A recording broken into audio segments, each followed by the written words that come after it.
बेटा, लोग जीवन भर धन, पद और शोहरत के पीछे दौड़ते रहते हैं, पर अंत में पाते हैं कि संतोष कहीं नहीं मिलता। मैं कहता हूँ, सच्चा वैभव सादगी में छिपा है।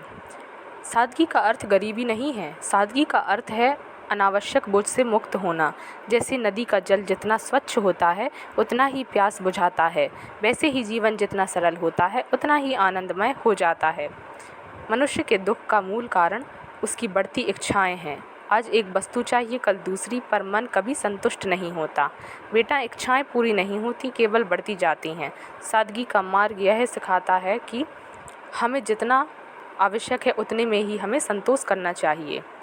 तुमने देखा होगा, गांव का साधारण किसान भी कितनी गहरी नींद सोता है और महल का मालिक चिंता से जगता रहता है, क्योंकि सुख वस्तुओं से नहीं, संतोष से मिलता है। जब तुम कम में खुश रहना सीख लोगे, तब तुम्हें महसूस होगा कि ईश्वर ने तुम्हें कितना कुछ दिया है। सादगी केवल बाहरी नहीं, भीतर की भी होती है। भीतर की सादगी का अर्थ है मन में कपट, दिखावा और स्वार्थ का अभाव। जब मन सरल होता है तो ईश्वर उसमें अपना घर बना लेते हैं। याद रखो बेटा, जटिलता और चालाकी में कभी प्रभु नहीं मिलते।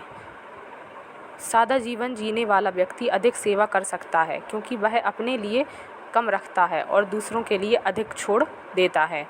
जब तुम सरल जीवन जीते हो तो तुम्हारे कर्म स्वतः ही दूसरों को सुख पहुंचाते हैं।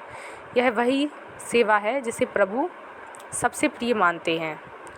अपनी ज़रूरतें और इच्छाएं अलग करो, दिखावे की वस्तुओं को त्यागो, केवल वही रखो जो उपयोगी हो। बोलचाल में विनम्रता और व्यवहार में सहजता लाओ। भोजन, वस्त्र और जीवनचर्या को संतुलित रखो। हर दिन प्रभु को धन्यवाद दो उस पर जो तुम्हें पहले से मिला हुआ है। सादगी अपनाने वाला मनुष्य कभी अकेला महसूस नहीं करता। उसके पास जो कुछ भी होता है वही उसके लिए पर्याप्त होता है। सादगी से हृदय हल्का हो जाता है और हल्का मन ही ईश्वर की उपस्थिति का अनुभव करता है। बेटा, यह मत सोचो कि साधारण जीवन जीने से तुम्हें कम मिलेगा।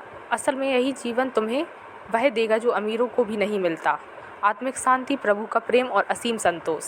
याद रखना, दुनिया का सबसे अमीर वही है जो कम में संतुष्ट है और दूसरों के सुख में सुखी है।